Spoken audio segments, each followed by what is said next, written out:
বিয়ে করেছি, আমার বাড়ির বউটা হলো এই জামানার কম্পিউটার বউ, ডিজিটাল বউ। আমার বউ বলছে, শাশুড়ি আম্মা তুমি ওই ফালতুটা তুলে দেন, ওতে মাটি লেগে গেছে, জমিনের ধুলা লেগে গেছে, ওটা যদি আমরা খাই জীবাণুর কারণে শরীরে পেট খারাপ হবে। ও মা, তোমার কি মাথা খারাপ হয়েছে আম্মু গো? এত আগেকার মা আমার বললেন, বৌমা তোমার ধারণাটা, প্রথম হাদিসটাই হলো ইন্নামাল আমালু বিন্নিয়াত।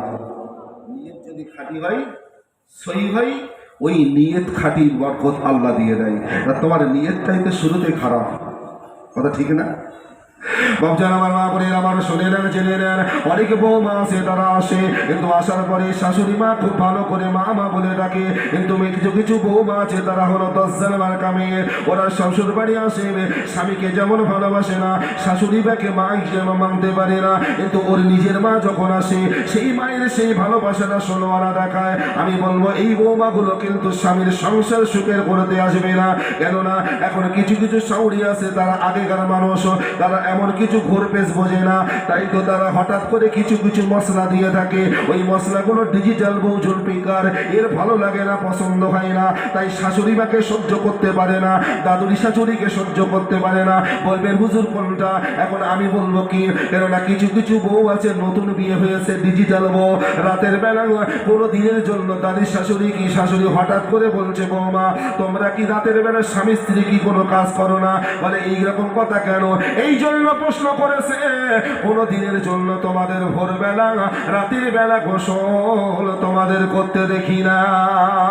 কেননা এই জন্য ওই দাদি শাশুড়ি, ওই শাশুড়ি জানে একটা মহিলা যদি রাতের বেলা শরীর না পাক হয়, তাহলে ওই না পাক শরীর নিয়ে যদি এই বাড়িতে যদি কাজ কাম করে, ওই কাজে কোনো রকম বরকত হবে না।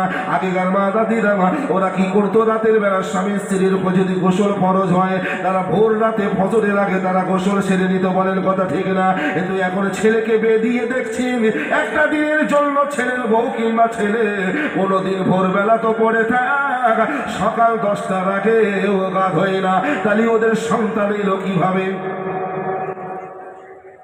কথা বোঝা যায়? আপনার বাড়ি কোনোদিন অশান্তি ছিল না, ছেলে বিয়ে দেওয়ার পরে অশান্তি শুরু হয়েছে কেন? প্রথম রকম ব্যয়দাম হলো এইটা। এখনকার ছেলেরা স্বামী স্ত্রী রাতের বেলা শরীরে মেলামেশা করে শরীর নাপাক হয়ে গেছে, গোসল ওদের ফরজ হয়ে গেছে। ও আমার বাবা জানে না, ওই মেয়েটা আপনার ওই বৌমার আপনার ছেলেটা, ওরা তো সারা ভোর সকালবেলা উঠে বারান্দায় ঘুরতে, চতুর্দিকে ঘুরছে, অথচ ওদের প্রত্যেকটা পশম এখন নাপাক, ওদের শরীরের ঘাম পর্যন্ত নাপাক। এখন ওই নাপাক শরীর ফরজ গোসলের শরীর নিয়ে সে এখন সকালে ঝাড় দিল, হাঁড়ি গুড়িতে হাত দিল, সব কাজ কারবার করে গেল। আর আমি শাশুড়ি এখন ফজরের নামাজ পড়ে কোরআন পড়বো, অথচ আমার কোরআন পড়ে অজু বানালাম, অজু করে আমি আসতেছি, পা আমার ভিজা, আর আমার বৌমা রাতে ফরজ গোসল করে ওই বারান্দাটা শেষ, আমার পা পড়লো। আমি বলবো এইরকম বউ আর এইরকম সন্তানের শিক্ষা দেওয়ার দরকার। এই যুবকেরা, ডিজিটাল ঘরের বৌমারা, তোমরা তোমাদের শাশুড়ির সংসারে অশান্তি লাগাতে এসেছ। আমি বলবো স্বামীর সংসার সুখে হবে নবীর আদর্শ যদি ফলো করো। রহমাতুল্লিল আলামিন নবী আমার জানিয়েছে, শরীর একটা মিনিটের জন্য না পাক রাখা যাবে না। কেননা ওমা তাদরি নাফসুম বিআইয়ি আরদিন তামুত, মৃত্যুর ভয় যার ভেতরে থাকবে সে কোনোদিন 1 ঘন্টা নয়, একটা মিনিট হলেও শরীর না পাক রাখবে না। অথচ আমার বাড়ির শান্তি কোথায় গেল?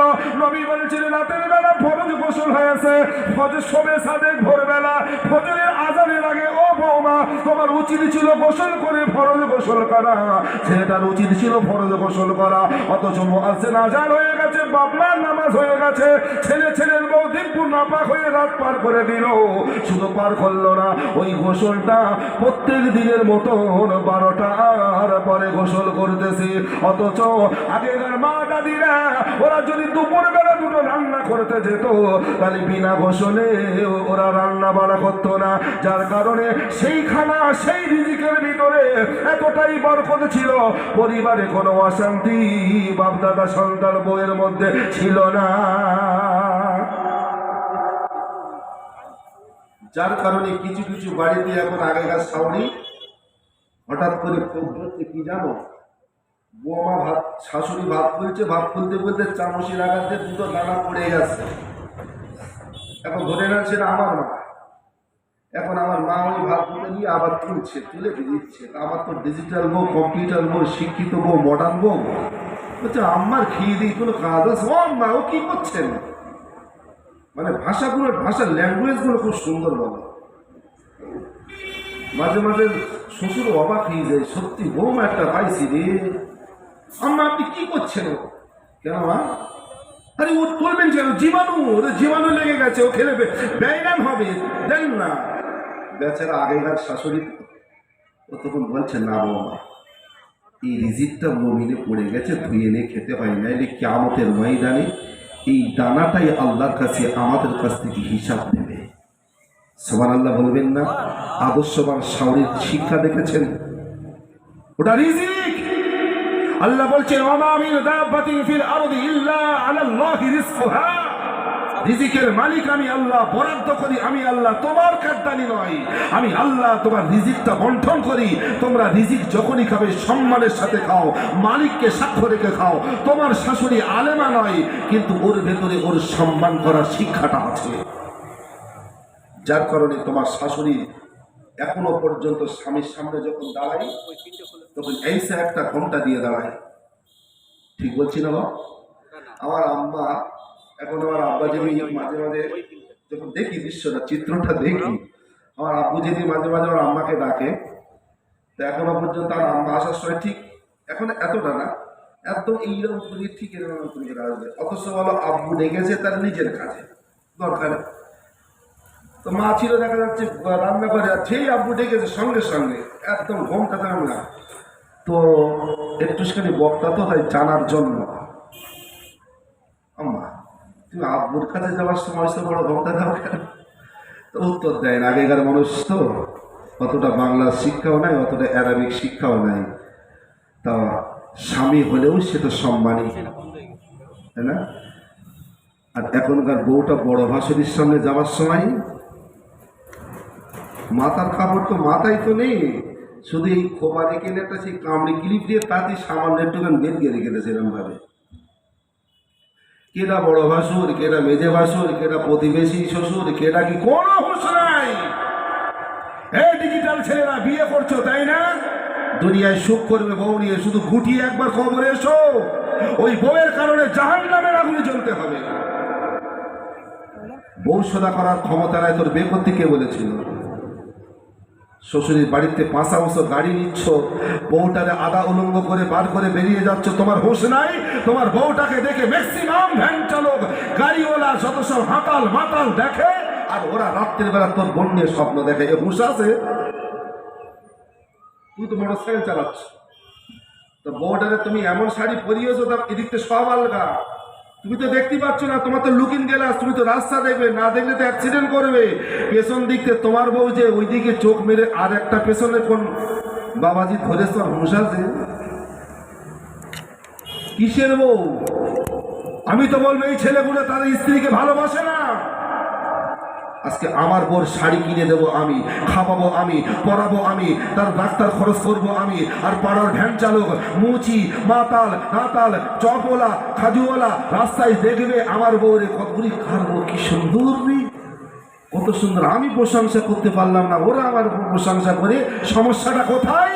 রাত্রের বেলা আমার বউ আমার পাশে আছে, কিন্তু চলে গেছে স্বপ্ন দেখে ভ্যানওয়ালার বাড়ি, যায়নি। কি কামাই করতেছি না? ওই দাম বউগুলোকে ভিটে ছাড়া করাও দরকার নাই। এই জন্যই এখন সবসময় বলে কোরআনে এসছে 4টে গুণ দিকে ছেলে বিয়ে দাও। সুন্দরতাও দেখো, টাকাও দেখো, অথবা জানি বংশ দেখো, আর সবচেয়ে মেন ওটা আদর্শ দেখো। যদি টাকা না হয় সমস্যা নাই, সুন্দর না হয় সমস্যা নাই, গরিব হোক সমস্যা নাই, ওই লাস্টেরটা যদি হয় বাকি 3টে অটোমেটিক তৈরি হয়ে যাবে। সুবহানাল্লাহ বলেন। একটা আদর্শবান মেয়ে কোনো দিনের জন্য তার টাকা লাগে না, লাগে কি বলেন? ওই জন্য ছেলের বাপেরা বলছে কালো আয় হোক গে গরিব আয় হোক গীতের ভালো মেয়ে খুঁজে দে। কথা ঠিক না? এত সুন্দর মেয়েদের সাথে এটা নেবে দূর। আদর্শ বলতে কি বোঝায়? যারা তাদের কথার আওয়াজ হবে পর্দা। কথা ঠিক না? কথার আওয়াজ হবে পর্দা, দেহটা থাকবে পর্দা, কোনো কণ্ঠস্বর উচ্চ আওয়াজ হবে না। ওই বৌমাটা হলো আদর্শবান নারী। এমন গুণবাচক নারী দরকার, চিল্লানো নারী নিলে আমার সংসার শেষ। আর তাই তো যাচ্ছে।